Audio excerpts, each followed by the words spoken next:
Hi guys, good morning. So we're going to Cebu now. Third time na. So sama kayo ulit sa adventure ko. See you there. Oh guys, let's start our journey going Cebu. Dito na tayo sa Clark.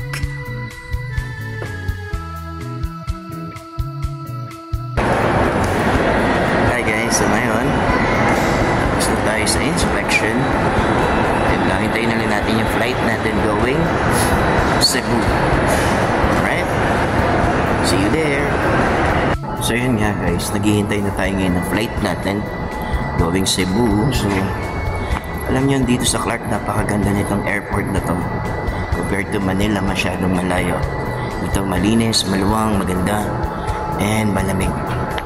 So ngayon, hintay tayo ng flight, and maraming nagtatanong ano ba yung trabaho ko. So I'm very blessed na ako yung nag-iikot sa mga different stores ng company namin. So yun lang. So see you sa Cebu guys. So nag-iikot na naman tayo doon for the third time. I see you. Bye. Let's go. Boarding na. Excited na ba kayo? Ay, ang sarap-sarap talaga mag-travel guys. Lalo na kung libre. Tulad nito, yan ang mga perks ko sa trabaho ko. Kaya kung ako sa inyo, maghanap kayo ng work nyo na may enjoy nyo. Hi guys, good morning. So yan, alis na tayo. Going Cebu for the third time. And enjoy natin yung stay natin. See you in Cebu. Bye. Ito na yung favorite part ko, yung mag-sightseeing sa bintana ng eroplano, magmuni-muni at mangarap. Libre lang naman yun, di ba? And then, mamaya-maya, magme-merienda na tayo. Okay? Enjoy natin yung trip, guys!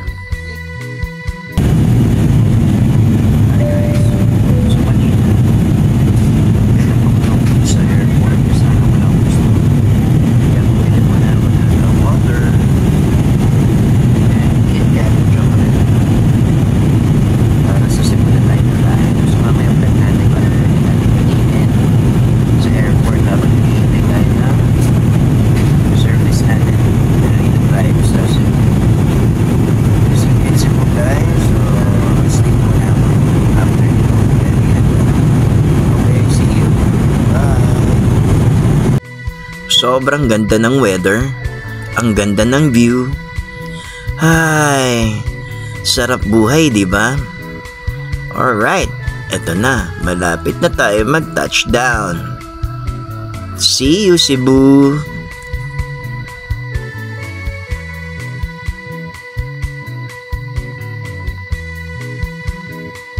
Welcome to Mactan International Airport. Hi guys, so sa wakas na dating din tayo sa Cebu for the third time. Dito na tayo na yan. So explore natin yung Cebu guys. Okay? See you. I got my bag guys. Dito tayo sa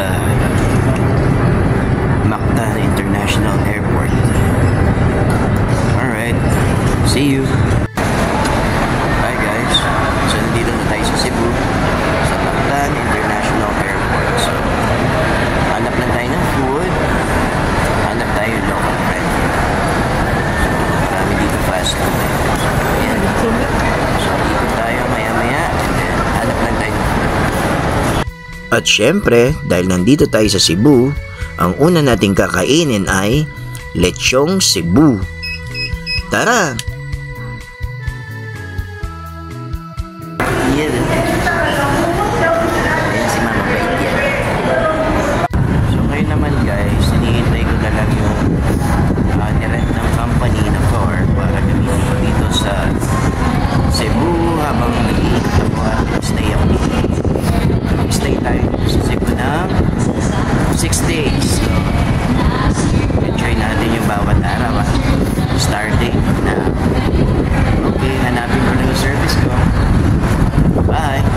Hi guys, So ngayon, nakuha na natin itong sasakyan natin dito.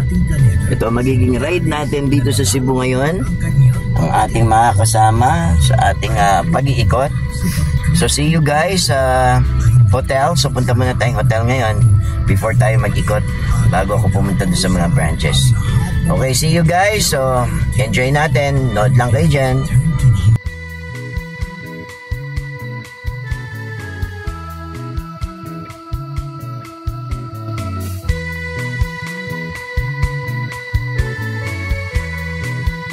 Guys, andito na tayo sa Cebu.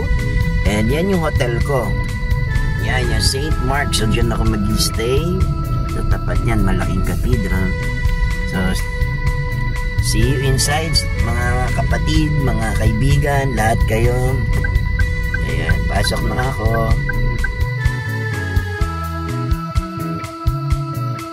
Hi. Guys, ito na yung room ko. 406 St. Mark. Ayan. So ngayon guys, yan. Papakita ko sa inyo ngayon kung gaano kaganda yung room ko. O, diba? Not bad, ha? Then may couch. May aircon, may TV. Merong cabinet na malaki. Yan, may ref, may bolt. And then may CR na maganda. Yan, yan ang pinaka-importante sa akin. Yung CR na maganda, yung may hot and cold. Ang ganda, di ba? Mismo guys, di ba? So ganyan yung trabaho ko. Umiikot ako in different branches ng company namin. So sinusupervise ko sila, tinitrain ko sila. And then anywhere I go, hindi talaga ako pinapabayaan ng company ko. So ganun kaganda yung kumpanyang pinagtatrabahuan ko. And I'm very very blessed na sa kanila ako napunta. Although marami nagpapirate sa akin na different companies, I'm very very blessed na nasa kanila ako. So nire-reveal ko yun sa inyo kung saan. And yun lang. So ngayon kakain na tayo yung binili natin sa airport. Tara guys, so kainin na natin tong local na Cebu lechon. Ayan, no? Ayan, Ayer. Ito raw yung sikat na brand ng lechon dito sa Cebu. So kainin natin, try natin, para unang local food natin yan dito. Okay guys, kain lang ako.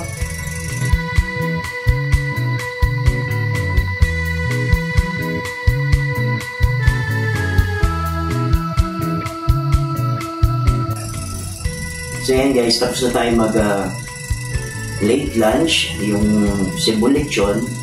Medyo okay lang siya. Pero diba, no? And then, coffee muna tayo bago tayo umalis. So mamaya punta tayo sa isang branch na namin dito na pinapasyalan din natin. At inaayos natin ng unti para maging malakas. And then, yun lang. So mga nagtatanong, kaya maganda yung benefits natin kasi nagtatrabaho tayong mabuti. Kaya kayo guys, kung mabait yung company nyo, may mabait kayong boss, take advantage of it in a good way.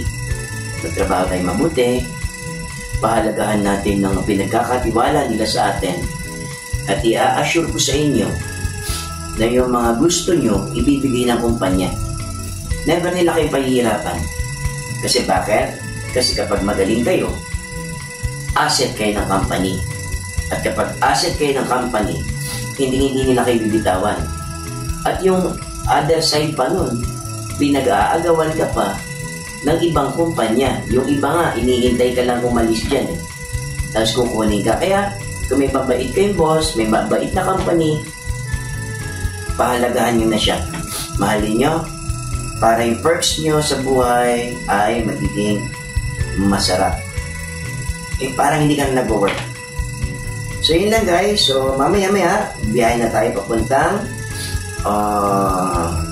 SRP SM. So tingnan natin yung branch doon.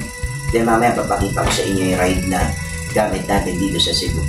Okay guys, Ay, maraming salamat sa inyo. So, see you mamaya sa SRP. Bye! Hi guys! So, ka-reveal muna tayo. Yan. So, would you imagine, kahit saan ako pumunta, pino-provide ng company ko lahat ng needs ko. Transportation, everything. Look at this one. Brand new. Wow. Pero may ilang days lang ako dito, di ba? Narent pa nila ako ng ganito. So, yan. Ganyan ako every day. Every time na pupunta ako somewhere. So, ganyan sila kabait sa amin. Mga employees nila.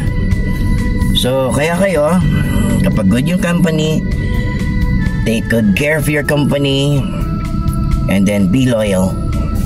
Okay, punta na tayo sa branch namin sa SRP SM Cebu SRP. Okay, see you there guys.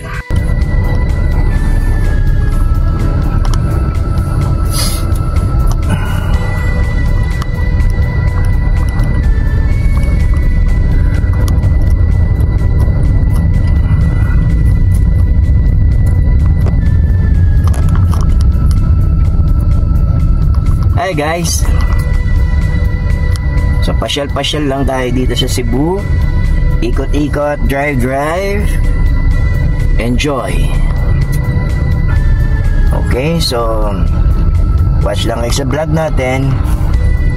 Then titingnan natin kung ano yung mga mapapasyalan natin dito sa Cebu. So, nood lang kayo dyan, standby lang kayo dyan. Tingnan natin kung saan ko kayo maiikot dito sa Cebu guys. Okay, bye! Hi, sarap ng gantong buhay, di ba? Namamasyal ka. Alam nyo ba, nakaramihan, kailangan pa nilang gumastos para makapunta sa mga ganitong lugar. Ako, libre lang. Kaya thank you Lord. At na-bless ako ng magandang trabaho. Yan nga pala yung Cordova Bridge. Napakaganda niyan guys kapag gabi. Dadaan tayo dyan mamaya pag uwi natin. Makikita nyo yung ganda niya. Tara, enjoy natin yung biyahe.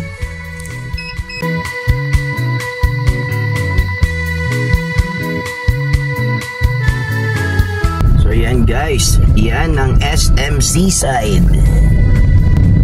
Yan.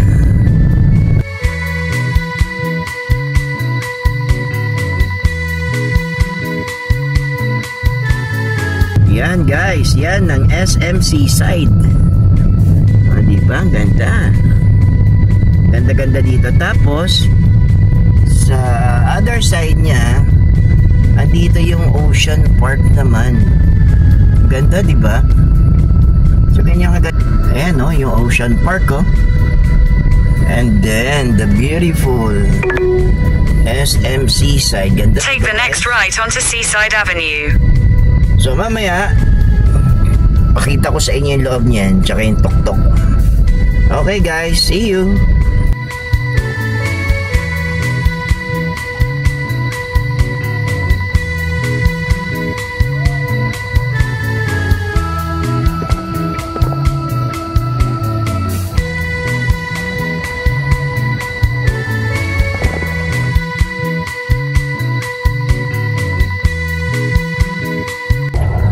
Good evening guys.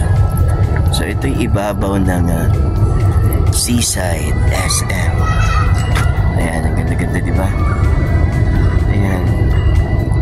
So may mountain view, sa kabila naman sea view, may city view. So ang ganda dito guys. So pag nandito kayo sa Cebu,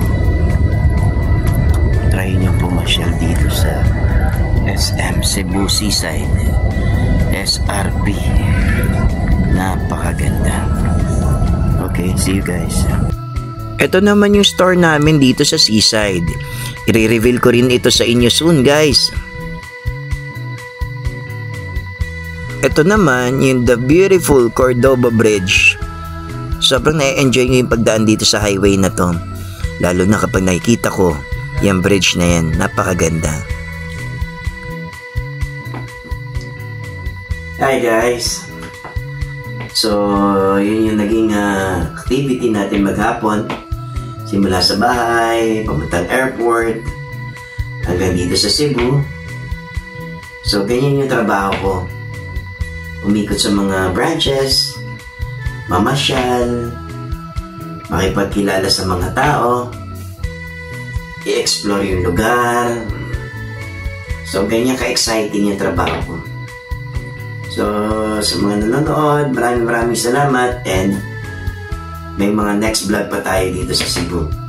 So, everyday ba-vlog natin. So, see you ulit guys. See you sa next vlog. Thank you. Bye!